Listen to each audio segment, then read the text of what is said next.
Hello everybody. आज हम लोग इंग्लिश का जो मेन चैप्टर है, जो ग्रामर का मेन पार्ट है, उसको हम लोग बोलते हैं पार्ट्स ऑफ स्पीच। और आज हम लोग पार्ट्स ऑफ स्पीच के बारे में ही आज हम लोग पढ़ेंगे और डिस्कस करेंगे कि पार्ट्स ऑफ स्पीच क्या होता है। देखिए, इंग्लिश का जितना भी आपको शब्द को जो आप यूज करते हैं, जो किसी भी सेंटेंस में कैसे उनका फंक्शंस है, कैसे यूजेस हैं, उसके अकॉर्डिंग जितने भी वर्ड्स आते हैं सबको बोलते हैं पार्ट्स ऑफ स्पीच।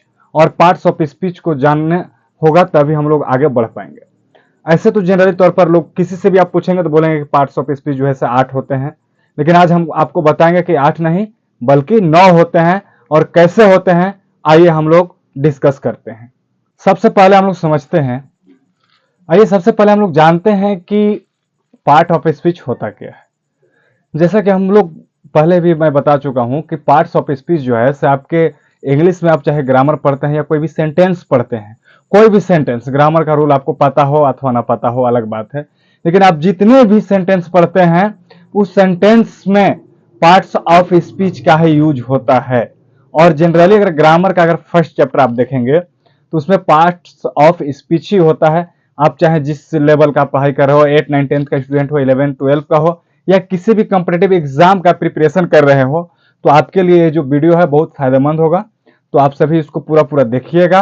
अगर आप पढ़ने वाले हैं तो इसको सब्सक्राइब भी कीजिएगा और इस वीडियो को दूसरे लोगों तक भी पहुंचाइए ताकि उनको भी एक सही जानकारी मिल सके। तो हम लोग सबसे पहले देखते हैं कि what is part of speech. देखिए, पार्ट्स मतलब आप लोग को पता है कि खंड होता है, टुकड़ा होता है। ऑफ का मतलब होता है के। स्पीच मतलब हम लोग समझते हैं कि या तो लैंग्वेज को बोलते हैं या जो हम बोली बोलते हैं, जो अभी बोल रहे हैं उसको भी हम लोग स्पीच बोलते हैं। तो वही हुआ कि जो भाषा के खंड, हम लोग इसको लैंग्वेज के रूप में लेते हैं, इसका हिंदी होता है भाषा के खंड। अब हम लोग जानते हैं कि what is parts of speech. तो all the English words are divided into 8 group basis of their functions and usages in the sentences. अंग्रेजी भाषा की जितने भी या अंग्रेजी में जितने भी वर्ड्स हैं, शब्द हैं, उनको वाक्यों में कार्यों एवं प्रयोगों के आधार पर 8 भागों में बांटा गया है। और प्रत्येक भाग को हम लोग पार्ट्स ऑफ स्पीच कहते हैं। अब पार्ट्स ऑफ स्पीच कितने प्रकार के होते हैं उनको हम लोग देखते हैं।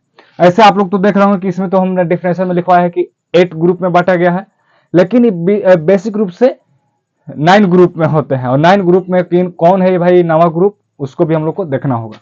देखिए, फर्स्ट में जो है हम लोग का है वो है नाउन, याद रखना होगा नाउन। सेकेंड जो है वो हम लोग का प्रोनाउन, नाउन प्रोनाउन। इसके बाद है एडजेक्टिव, इसके बाद है वर्ब, इसके बाद है एडवर्ब, इसके बाद है preposition,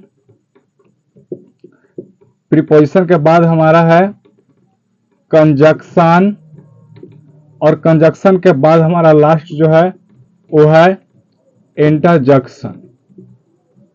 noun pronoun adjective verb adverb preposition conjunction और इंटरजेक्शन, ये मेनली जो है हमारे वो 8 ग्रुप का हिस्सा है। लेकिन जो हमारा जो 9 वाला है वो क्या है, तो 9 वाला हमारा जो है वो है आर्टिकल्स।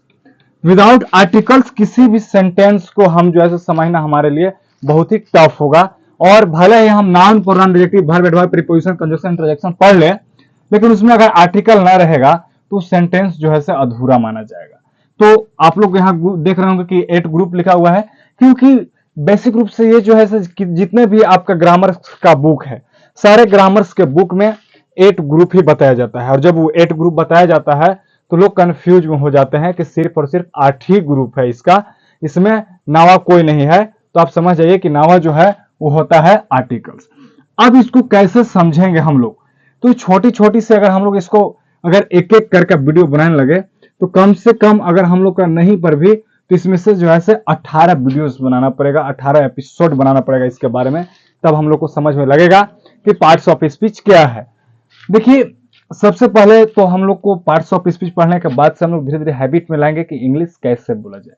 और इंग्लिश बोलने के लिए आपको चाहिए सिर्फ और सिर्फ प्रैक्टिस। विदाउट प्रैक्टिस आप नहीं बोल सकेंगे। लेकिन हम लोग को इसको समझना भी है ताकि ये जो है एग्जाम के दृष्टिकोण से हमको आ सके। और मेरा एक ही एम है कि मार्क्स प्लस नॉलेज दोनों होने चाहिए, मार्क्स भी अच्छे आने चाहिए, नॉलेज भी आपके पास अच्छी होना चाहिए। इस हिसाब से हम आप लोग को प्रिपरेशन करा रहे हैं। और इसके साथ ही जो है 8, 9, 10 का भी अब जो है वीडियो इसी चैनल पर आएगी। 11, 12 का तो चल ही रहा है।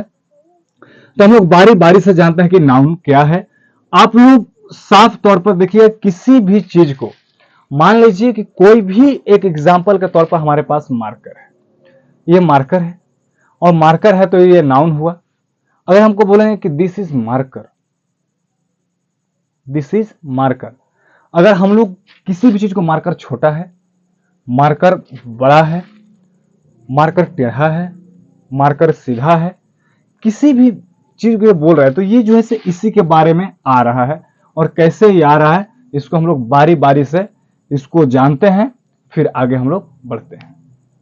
हम लोग बारी बारी से जो है पार्ट्स ऑफ स्पीच के बारे में देखते हैं और एक शॉर्ट डेफिनेशन है। ऐसे हम प्रयास करेंगे कि आप लोग को पूरा एपिसोड जो है इस पर दिया जाए, ताकि आप लोग को आसानी से सब चीजों को समझने में, मतलब आसानी से समझ सके इस चीजों को। देखिए फर्स्ट जो है हमारा वो है नाउन। नाउन जो है किसी भी नेमिंग वर्ड को, किसी भी नेम को, चाहे वो पर्सन का नेम हो, प्लेस का नेम हो, या फिर आपका वर्ड्स का नेम हो, एनिमल्स का नेम हो, किसी भी नेम का हो, जो भी नेमिंग वर्ड्स आएंगे वो होगा नाउन। प्रोनाउन जो है जो नाउन के बदले में, जैसे अगर हम बोलते हैं कि राम लड़का है, राम, तो लिखेंगे कि राम इज ए बॉय, लेकिन हम उसके जगह पर राम को के बजाय अगर हम बोलें कि ही इज ए बॉय, तो अगर नाम की जगह पर अगर इंडिकेट कर रहा है तो समझ जाइए कि यह जो है प्रोनाउन है। उसके बाद है एडजेक्टिव। एडजेक्टिव जो है वो नाउन और प्रोनाउन को क्वालिफाई करता है, उसकी जो है से विशेषता को बताता है कि आखिर उसके अंदर क्या विशेषता है। जैसे हम बता सकते हैं कि Ram is a good boy, noun में, नाउन के साथ हम एडजेक्टिव लाए यहाँ, मतलब कि नाउन की जो विशेषता है उसको बता रहा है। अगर बोले कि he is a bad boy, he is a naughty boy, he is a short boy, तो वो जो है प्रोनाउन की विशेषता को बता रहा है। दैट मीन्स कि एडजेक्टिव जो है वो नाउन और प्रोनाउन की विशेषता को बताता है। वही आ गया वर्ब। वर्ब हम लोग जानते हैं किसी भी जो सब्जेक्ट है उसका एक्शन, उसका स्टेट और उसका पोजीशन को बताता है। कोई भी सब्जेक्ट है, कोई भी काम को आता है, जैसे यहाँ है कि खेलना, आना, जाना, खाना। एक स्टूडेंट पूछा कि जिसके लास्ट में ना लगे उसको हम लोग वर्ब बोल सकते हैं क्या? तो हम बोले कि बिल्कुल नहीं बोल सकते। जैसे देखिए नाना, उसके लास्ट में भी नाना है, ना आया तो क्या उसको बोल सकते हैं? नहीं, क्योंकि वो जो ऐसे आपका नाउन है। अब हम लोग चलते हैं एडवर्ब में। एडवर्ब जो है, देखिए एडवर्ब, इसमें एडवर्ब का एक अलग से एपिसोड बनेगा, वो हम लगता है कि वो 2-3 एपिसोड में आप लोग के पास पहुंचेगा, इसलिए कि ये जो है सिर्फ भले ही यहाँ पे लिखा है कि an adverb qualify a verb. Adverb जो है से सिर्फ वर्ब को क्वालिफाई करता है कि वह कैसा खाता है, तो स्लोली खाता है, उस वजह से वेरी फास्ट खाता है, या जैसे भी हो ये वर्ब का एक्शन को होता है। जैसे इस जो मार्कर है वो स्लोली गिर रहा है, या स्लोली गिर गया, या अचानक से गिर गया, जो भी अगर जो क्रिया है उसका विशेषता को बताएगा तो वो जो है एडवर्ब ही बताएगा। हालांकि आप लोग देखेंगे तो जो एडवर्ब है वो तीनों का जो है बताता है इसकी विशेषता। मतलब कि एडवर्ब जो है 4 को जोड़ लीजिए इसमें। एडवर्ब अपने खुद को भी बताता है कि इसका क्या विशेषता है। जैसे वेरी स्लोली, वेरी बैड, तो इसका विशेषता बताया। वेरी केयरफुली, तो एडवर्ब खुद एडवर्ब की जो है विशेषता को बता रहा है। उसी तरह से प्रीपोजिशन। प्रीपोजिशन जो बता रहा है कि preposition is a word usually placed before noun और pronoun to show its relation to some other word in the sentence.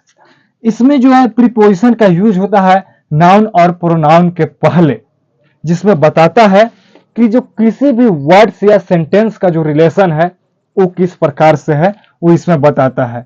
जैसे हम बोलते हैं कि बिल्ली जो है वो कमरे के अंदर है, या पानी का गिलास टेबल के ऊपर रखा हुआ है, तो इस सारे की विशेषता बताता है। मैं गांव से आता हूं, तो नाउन की परिभाषा बता रहा है, प्रोनाउन की परिभाषा जैसे विशेषता को बता रहा है कि भाई दोनों के बीच में जोड़ रहा है कि मैं आता तो हूं लेकिन कहां से आता हूं? गांव से। मतलब कि प्रोनाउन को इस जो है से यहाँ प्लेस मतलब नाउन प्रोनाउन को ये एक में जोड़ के बता रहा है। और इसी के साथ ही किसी भी सेंटेंस को, ऐसा नहीं है सिर्फ नाउन प्रोनाउन ही नहीं है, किसी भी सेंटेंस को ये सिर्फ उसके बीच का रिलेशन बताता है। इसके बाद है हमारा कंजक्शन।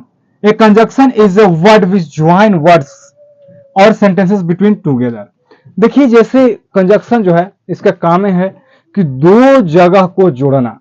जैसे मान लेते हैं कि हम बोलते हैं कि Ram and Shyam is good friend, मतलब कि राम और श्याम दोनों को एक साथ जोड़ रहा है।